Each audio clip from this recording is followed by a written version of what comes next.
नमस्कार मित्रांनो, मी स्वाती तोरसेकर एशा पृथ्वीमध्ये तुमचं स्वागत करते. तुम्हाला आठवत असेल सप्टेंबरमध्ये पंतप्रधान मोदी अमेरिका दौऱ्यावरती होते. त्यावेळेला युएनची जनरल असेंब्ली म्हणजे युनोची जनरल असेंब्लीची बैठक होती आणि त्या निमित्ताने ते जयशंकर यांच्या सोबत तिथे गेलेले होते. मोदींनी तिथे जाण्या अगोदर जवळ-जवळ एक 8 ते 10 दिवस आधी राहुल गांधी तिथे जाऊन आले आणि त्यांनी काय-काय प्रताप तिकडे केले, याच्यावरती मी एक व्हिडिओ सुद्धा बनवला होता. पण आपल्या सगळ्यांच्या नकळत एक घटना घडून गेली. तिची छोटीशी बातमी आली खरी, परंतु त्याची कोणी आतापर्यंत नोंद घेतलेली नव्हती. आता ती नोंद घेतली जाते आहे, कारण एका महत्त्वाच्या वर्तमानपत्राने त्याची दखल घेतलेली आपल्याला दिसते. 3 सप्टेंबर रोजी मिझोरामचे मुख्यमंत्री लालदुहोमा हे अमेरिकेमध्ये गेले होते. तिथल्या इंडियाना पोलिस या शहरामध्ये त्यांचं भाषण ठेवण्यात आलेलं होतं आणि त्या निमित्ताने त्यांनी भाषण करत असताना काही आक्षेपार्ह अशी विधानं केली. ही जी बातमी होती, आक्षेपार्ह विधानं हे जे विशेषण आहे हे आता जोडलं जाते. परंतु त्या घटनेचं जे रिपोर्टिंग आहे, ते रिपोर्टिंग आपल्या ईशान्येकडच्या काही वर्तमानपत्रांनी त्यावेळी दिलेलं होतं. त्याची दखल घेतली गेली नव्हती. मी सांगितलं त्याप्रमाणे गोवा क्रॉनिकल्स हे जे सॅव्हिओ रॉड्रिग्स यांनी चालवलेलं एक वृत्तसंस्था म्हणू आपण आणि सॅव्हिओ रॉड्रिग्स हे अतिशय लोकप्रिय आहेत.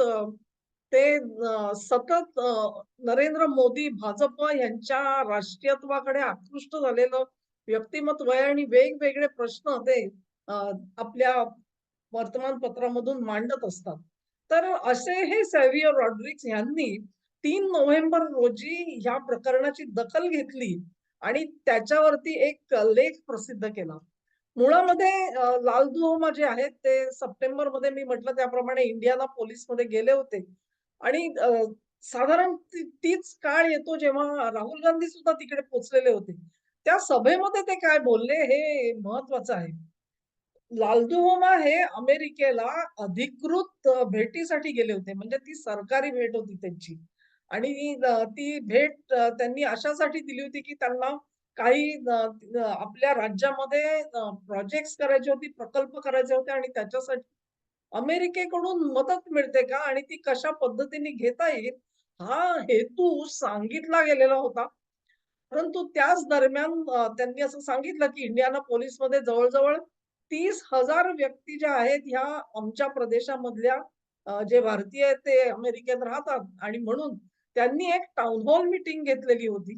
ती चीन कम्युनिटी म्हणजे आता तुम्ही सगळे जे रिपोर्ट्स वाचता आहात आणि मणिपूरमध्ये जो एक संघर्ष चाललेला आहे मैतेई विरुद्ध कुकी आणि त्याच्याच जोडीने शेख हसीना वाजे जेव्हा भारतामध्ये परतल्या आणि त्यांनी एक आरोप केलेला होता, की अमेरिका ही आपल्या देशाचा एक लचका, एक म्यानमारचा आणि भारताचा तोडून तिथे एक नवीन ख्रिश्चन राष्ट्र बनवू पाहत आहे. त्या ख्रिश्चन राष्ट्रामध्ये ज्या 3 कम्युनिटीज येतात त्याच्यामधली ही चीन कम्युनिटी आहे असं म्हटलं जातं. तर त्यांनी इंडियानामध्ये ह्यांचं भाषण ठेवलेलं होतं आणि त्या भाषणामध्ये त्यांनी असं सांगितलं, की मुळामध्ये जे सगळे झो लोक आहेत, आता हे झो लोक जसा चीन, कुकी आणि झो म्हणजे मिझो लँड ज्याला आपण म्हणतो, त्या लोकांमध्ये एक प्रकारे ऐक्य निर्माण व्हावं हा माझा मूळ उद्देश आहे. त्यांचं म्हणणं असं आहे, की हे जे लोक आहेत, झो लोक, हे वेगवेगळ्या सीमांमध्ये विखुरले गेलेले आहेत. आज त्यांच्यावरती एकच एक राजकीय असं ज्याला आपण प्रशासन म्हणतो ते नाहीये. परंतु तरी सुद्धा ही मंडळी जी आहे ती भावनांनी, संस्कृतीनी एकमेकाशी जोडली गेलेली आहेत. भले राजकीय सीमा असतील मध्ये आणि त्याच्यामुळे ते विभागले गेलेले असतील, परंतु या संस्कृतीने त्यांना जोडून ठेवलेलं आहे. आणि म्हणून लाल दुहोमन यांनी केलेल्या भाषणामध्ये त्यांनी सांगितलं, "we are brethren who cannot be separated." आम्ही सगळे एकच एक बांधव आहोत आणि आम्हाला कोणीही विभक्त करू शकत नाही. त्यांनी पुढे असं म्हटलं, की "जो people would one day be united under one administration." हा महत्वाचा भाग आहे. हे जे सगळे विखुरले गेलेले जो जमात आहे, ती जमात एक ना एक दिवस एका प्रशासनाखाली एकत्र येईल असं त्यांनी म्हटलं. तर त्यांनी असं म्हटलं नाही, की विविध ठिकाणचे जे लोक आहेत, त्यांनी भारतामध्ये समाविष्ट व्हावं जेणेकरून त्यांना हे प्रशासन मिळू शकेल. तसं त्यांनी बिलकुल म्हटलं नाही. परंतु त्यांनी इतकंच म्हटलं, की त्यांना एक दिवस अशा प्रकारचं प्रशासन जरूर मिळणार आहे.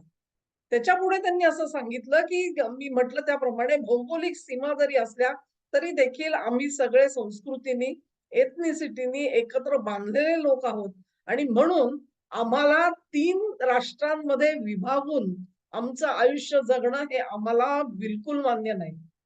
लालदुहोमा हे डिसेंबर 2023 मध्ये सत्तेवर आले. त्यांनी शपथ घेतली. मला वाटतं ईशान्येकडची जी सगळी राज्य आहेत त्याच्यामधलं हे एकमेव राज्य असं आहे, की जिथे भाजप सरकारमध्ये सामील झालेली नाही. अर्थात लालदुहोमा जे आहेत हे काँग्रेसचं देखील सरकार चालवत नाहीत. ते त्यांचं स्वतःचं सरकार आहे आणि ते चालवत असतात. एकच एक मी म्हटलं त्याप्रमाणे राज्य असं आहे जिथे भाजपचा सरकारमध्ये सहभाग नाही. तर US trade and development agency म्हणून जी अमेरिकेमध्ये एजन्सी आहे त्याच्यासोबत अनेक मिझोराममध्ये नवे-नवे प्रकल्प सुरू करण्याच्या निमित्ताने गेलेले लालधू आहेत. तिथे त्यांनी अशा प्रकारे हा मुद्दा मांडून खरं म्हणजे त्याच वेळी खळबळ उडायला पाहिजे होती. परंतु या वृत्ताला कुठेही उजाळा मिळालेला नव्हता. मी आज जेव्हा शोधतेय तेव्हा जरूर काही तिथले ईस्ट मोजो किंवा इतर काही जे पेपर्स आहेत त्यांनी ह्याची सविस्तर बातमी तेव्हा सुद्धा दिलेली होती, परंतु त्याच्याकडे दुर्लक्ष झालं. आता अशा प्रकारे ज्यावेळी एकत्र येतात त्यांनी पुढे असं सांगितलं, जो लोक जरी ते म्हणाले तरी देखील त्याच्यामधला जो एक ख्रिश्चनिटीचा एक दृष्टिकोन आहे तो मात्र बिलकुल लपून राहिलेला नाही. चीफ म्हणजे मुख्यमंत्र्यांनी पुढे असं सांगितलं, की हे सगळे लोक जे आहेत ते विविध डिनॉमिनेशन मध्ये विभागले गेलेले आहेत. डिनॉमिनेशनचा अर्थ असा, की आपल्याला अनेकदा म्हणजे जे हिंदू लोक आहेत त्यांना विशेष माहिती नसते.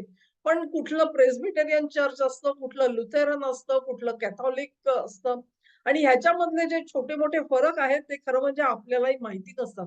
पण ही जी सगळ्या चर्चच्या ह्या ऑर्डर्स आहेत त्या स्वतंत्रपणे आपापलं काम करत असतात आणि मग त्यांच्यामधले जे संघर्ष असतात, त्या संघर्षामुळे विविध चर्चमध्ये विभागली गेलेली ही जी जनता आहे ती एकत्र यायला त्रास होतो, असं या महाशयांनी अमेरिकेच्या भूमीवरती सांगितलं आणि त्यांनी असं म्हटलं, की जेव्हा-जेव्हा अमेरिकेमध्ये अशा प्रकारचे संघर्ष होतात, त्याचा अल्टिमेटली त्याचं प्रतिबिंब हे आमच्याकडे सुद्धा उमटतं आणि म्हणून कुठल्याही परिस्थितीमध्ये असे जे वेगवेगळे संघर्ष आहेत, ते आमच्यापर्यंत पोहोचणार नाही, ह्याची तुम्ही काळजी घ्यायला पाहिजे. त्यांनी सांगितलं, की आमच्या राज्यामध्ये आम्ही कमीत कमी 20 अशा वेगवेगळ्या प्रकारच्या चर्चच्या ऑर्डर्स आहेत आणि त्यांना एकत्र आणण्याचं काम आम्ही करतो आहोत. परंतु अमेरिकेमध्ये जे चर्चेस आहेत त्यांनी देखील अशाच पद्धतीची संघटना निर्माण करावी आणि ज्याच्यामध्ये ऐक्य कसं निर्माण होईल याचा विचार करा. हे कोण जाऊन सांगतो तर भारतामधला एक सिटिंग चीफ मिनिस्टर हा अमेरिकेत जाऊन तिथल्या चर्चला आवाहन करतो आहे. ही महत्वाची गोष्ट आहे. आणि मग वेगवेगळी ही जी डिनॉमिनेशन्स आहेत, त्याच्यामध्ये रोटी-पेटी व्यवहार कसे व्हावेत ह्याच्या संबंधाने तुम्ही काहीतरी एक मार्गदर्शक तत्व लोकांना सांगा आणि त्याप्रमाणे आम्ही काम करायला तयार आहोत. त्याच्यामध्ये त्यांनी असं म्हटलं, मी मिझोरममध्ये जवळ अशी 20 डिनॉमिनेशन्स आहेत आणि त्यामधले 8 जण एकत्र येऊन त्यांनी काउन्सिल ऑफ चर्चची निर्मिती सुद्धा केलेली आहे. ही महत्वाची गोष्ट आहे. आता असं आहे की 27 ऑक्टोबरला ह्या काउन्सिल ऑफ चर्चेसची इनॉग्युरेशन म्हणजे उद्घाटन सभा होती आणि ती मिशन वेंग प्रेस्बिटेरियन चर्च ह्यांच्या पुढाकाराने हे सगळं काम जे आहे ते तिथे होताना आपल्याला दिसतंय. तेव्हा अ, एकत्र येण्याचं जे आव्हान आहे लालदुहोमा यांचं, हे इतकंच नाहीये. त्यांनी पुढे जाऊन त्याला संघटनात्मक रूप देण्याचा प्रयत्न केलेला आहे. एक लक्षात घ्या, तुम्ही अधिकृतरित्या एक चीफ मिनिस्टर अमेरिकेत जातो, तो आपल्या राज्यामध्ये प्रकल्प आणण्यासाठी, तिथे चर्चा करण्यासाठी जातो, ही गोष्ट ठीक आहे. परंतु आपल्या राज्यामधले ख्रिश्चन, त्यांच्यामधली डिनॉमिनेशन, त्यांच्यात ऐक्य कसं साधायचं, त्याच्यासाठी नव्या संघटनेची स्थापना आणि मग 3 राष्ट्रामध्ये विभागला गेलेला हा जो समाज आहे, त्यांना एकत्र आणण्याची गरज आणि एका प्रशासनाची गरज, ह्याच्यावरती जेव्हा बोलतो, तेव्हा आपले काम खरं म्हणजे टवकारले जायला पाहिजे होते, परंतु ते आजवर गेले नाहीत. गोवा क्रॉनिकल्सचं खास अभिनंदन करायला पाहिजे, की त्यांच्यासारख्या पेपरनी जेव्हा हा मुद्दा उचलून धरला, त्यावेळेला त्याचं गांभीर्य जे आहे ते आपल्याला लक्षात आलं. तोपर्यंत म्हणजे सप्टेंबर महिन्यामध्ये लालदुआमा तिथे गेले आणि त्यांनी भाषण केलं, तोपर्यंत हसीनांनी दिलेली जो इशारा होता, तो इशारा आपल्याला माहितीचा झालेला होता.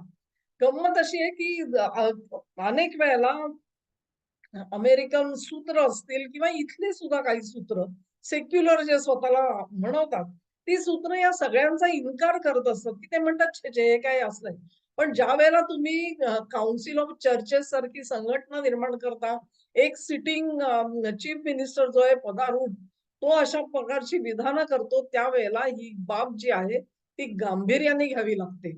आणि मग त्यांनी आणखी नेटवर्क ऑफ युनिटी असोसिएशन असं म्हणून जवळ-जवळ 13 अशा संघटना ज्या आहेत, त्यांचं एकत्रीकरण केलं. त्यांच्यासाठी एक स्वतंत्र व्यासपीठ तयार केलं आणि त्यांच्यातर्फे अ, भारतामध्ये येणारे जे रेफ्युजीज म्हणजे निर्वासित आहेत, त्यांची सोय करावी, त्यांना काही ना काहीतरी पाठबळ देता यावं म्हणून या 13 संघटनांना एकत्र आणायचं काम सुद्धा या महाशयांनी केलेलं आहे. हे निर्वासित कोण आहेत, ह्याची आपण कल्पना करू शकतो. आणि त्यांना मदत मिळावी म्हणून महाशय अमेरिकेमधून प्रयत्नशील होते. ही बाब अतिशय गंभीर आहे माझ्या मते आणि त्याच्यावरती सर्वांनी विचार करण्याची गरज आहे. केवळ ह्याच्यासाठी नाही, तर गोवा क्रॉनिकल्सचा मी जो उल्लेख केला, तो लेख तुम्ही जरूर वाचून बघा. माझ्या मते तो अत्यंत महत्वाचा लेख आहे. आणि त्याच्यामध्ये तुम्हाला जर का वाटलं, की चीन, कुकी आणि झो अशा पद्धतीचे हे जे राष्ट्र तयार करण्याचे हे जे प्रयत्न या महाशयांनी तिथे जाऊन केले, हे सर्व एका मोठ्या आपण म्हणू, की मोठ्या षडयंत्राचा एक भाग आहे. असं आजवर आपण समजत होतो. पण हे षडयंत्र हे केवळ कागदावरचं षडयंत्र नाहीये, तर ते एक कार्यप्रवण करण्यात आलेलं षडयंत्र आहे. सर्वाला मित्रांनो प्रतीक्षा कसली आहे लक्षात ठेवा.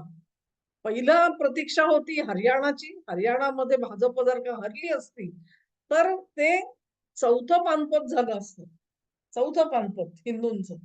पण हरियाणाने साथ आपली दाखवली आणि भाजपच्या सोबत तो राहिला आणि म्हणून काही प्रमाणामध्ये तिथे हा प्रकार रोखला गेला. ते तिथेच थांबणार नाहीये. हे महाराष्ट्रामध्ये ज्या निवडणुका आहेत, त्याच्या पार्श्वभूमीवरती हा मुद्दा जो आहे, तो पुन्हा-पुन्हा ऐरणीवर लावून धरण्याची गरज आहे, की जिथे-जिथे तुम्ही गैर भाजप सरकार असेल, तिथे-तिथे विभाजनाचे प्रयत्न करणं, देशाचे तुकडे-तुकडे पाडणं, ही एक सर्वात मोठी आखली गेलेली योजना आहे. त्याला हातभार लावणारे जे लोक आहेत, त्यांना ओळखायला आपण शिकलं पाहिजे आणि मग तेव्हा तुम्हाला कळेल, की निवडणुकीमध्ये आपण नुसतं मत देतो. ते मत काही तिथल्या स्थानिक उमेदवाराला तुम्ही देत नसता. तिथे मुख्यमंत्री म्हणून संभाव्य जो कोणी उमेदवार आहे, त्यालाही तुम्ही आज देत नसता. तुम्ही मत देत असता ते देश अखंड आणि सुरक्षित राहावा ह्याच्यासाठी देत असता. ही गोष्ट जी आहे ती आपल्याला आपल्या मनातून काढून टाकता येणार नाही. कुठच्याही प्रकारे बटोगे तो कटोगे हे जे योगी आदित्यनाथ यांनी जे सांगितलं वचन तुम्हाला, त्याची प्रचिती इथे अशी येत जाईल. जितकी तुम्ही कन्सॉलिडेट व्हाल, एकजूट व्हाल आणि अ, गैर भाजप सरकार ह्या देशामध्ये कुठेही असणार नाही, असं जर का झालं, तर हे जे प्रयत्न आहेत विघटनाचे, ते आपोआप कमी होत जातील आणि हाच त्याच्यावरचा सरळसोट उपाय असतो. धन्यवाद मित्रांनो. तुम्हाला हा व्हिडिओ आवडला तर जरूर शेअर करा, कारण हा राष्ट्रीय ऐक्याचा आणि सार्वभौमत्वाचा प्रश्न सर्वांपर्यंत नेणं हे आपण आपलं कर्तव्य मानलं पाहिजे. ही लिंक शेअर करा, व्हिडिओला लाईक करा, तर तो अधिक लोकांपर्यंत पोहोचेल. चॅनेलला सबस्क्राईब करा आणि तुमचं सहकार्य कायम आमच्यासोबत राहू द्या. नमस्कार.